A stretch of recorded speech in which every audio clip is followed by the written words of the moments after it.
I had a conversation just the other day because somebody was complaining about the zombie thing, which, I mean, I'll be the first to admit that was, yeah. But anyway, I also had to remind them, it's like, well, you remember the first episode of WWE ECW. Like, this is not a new thing. So this it's not like WWE's never done this before. Right, and that's not wrong and everything, because but they brought the zombie thing and all that on ECW because it was on the Sci-Fi Network, and it's all about Halloween and horror and everything. I get it. Still dumb. You know, I know I get it because there's a channel they were on, and they were just doing something like it was trying to get it over. That's all it was. Yeah, but at the same time, you already had Kevin Thorne on the roster, or at least they were going. I assume he was signed by that point. So, I mean, it just didn't make sense to me. And it seems like if WWE has a flaw that's never really gone away, it's that trying to get that short-term, not even a short-term pop, but like they're making just really odd decisions trying to like. So I don't know how many WWE fans there are, but I'll throw a number on them. Let's say there's 1 million people that watch WWE regularly, which I know it's more than that, but for the sake, like if you've got 1 million viewers, it seems to me that it would behoove you to keep 1 million people happy rather than try to get 5 more people to watch the product and risk turning off 50 of the million that you already have. And it seems like they're doing that more and more, especially since the pandemic. Like, shit's getting weird, and I gave it a little bit of a pass, but for me at least, WWE is really hard to watch right now, especially with so many alternatives. I'll give this one a hazard before I speak up on this one. If he wants to, yeah. With the zombie things and like things of that nature, it's okay. I'd read reports that they got like a big payout for doing that recently. I don't know who paid them, but it's all they're tying it into that new movie on Netflix that Batista's in. I can't remember what it's called, but it's a zombie flick. Okay. Well, okay, so that's cross promotion. I sort of get that. I kind of get that, but at the end of the day, like Batista's not on TV, so to me that doesn't make sense. Okay, he'll always be the WWE guy that became Drax. He always will be. But again, it goes to that comparison. Okay, people are calling it ridiculous now. But then again, that kind of character, if we cast our minds back to the late 80s into the 1990s, we had The Undertaker, who is argued to be the greatest character of all time. If that character debuted today, everyone would crap on it. Everyone. It's like, it's ridiculous. How is he dead? Blah, blah, blah.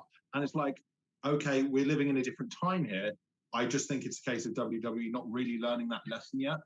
And I think once ratings start to go down and they start losing money, maybe they'll learn their lesson, but they're not learning it quickly enough, I don't think.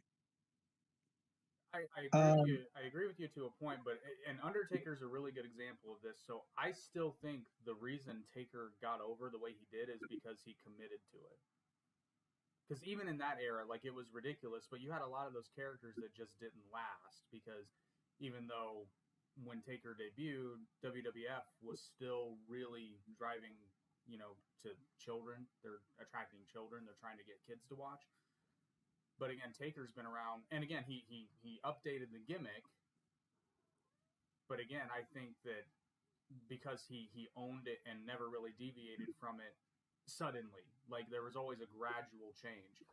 And I think the reason the zombie thing was dumb is because they hadn't established ever before that a zombie lumberjack match could and would be a thing. Because I can suspend disbelief, but it just has to make sense in universe. And this just came out of nowhere. So I think that was the biggest flaw in it. But I also don't want to stay on the zombie thing for an hour. Well, I'm not going to. I understand both sides of the opinion on this. Well, I just want to throw this out there, though, is everybody knows about The Miz being hurt and everything, and he's going to be gone for a while. And they use the zombie. I will say this, though. They use the zombie thing to get Miz off TV, because they use the zombies to eat The Miz to get him off TV because he's hurt. But that's what I'm getting at the whole, like, so WWE is a television program that's about a professional wrestling organization, and the assumption is that this is a real athletic league. Essentially, it's a real athletic contest. So if the Miz gets injured, and ECW did this all the time back in the original ECW, if somebody got hurt, just say they got hurt. Like, Right. it's not going to ruin a storyline because somebody got hurt. And they've done it before. Like, they did it with Daniel Bryan. And you want to talk about great long-term storytelling. Daniel Bryan had to retire because of injury. But then when he came back, and they fucked that up. But I mean, when he was able to come out and tell everybody, I can get in the ring again, don't tell me that wasn't one of the greatest moments, at least in the modern era. I'm not disagreeing on that one. With any injury though, they doing it the way they did, I think it could have been done so much better. So, say for example, pick any good like heel at the moment, like a Bobby Lashley, or I can't think of any heels, like either a Sheamus or a Randy Orton, even though he's a tweener at the moment. They could have essentially just booked Miz in a match with someone, have him go out, not really even do anything, and have the heel cause him that injury, and that gets the heel heat. That develops the story for when Miz eventually comes back, whether he's a good guy, whether he's a bad guy, and then at least there's logic behind it. I think the zombie thing, I think it was just okay. They used it to write him off TV, but was that really the best way to do it? Just didn't make sense.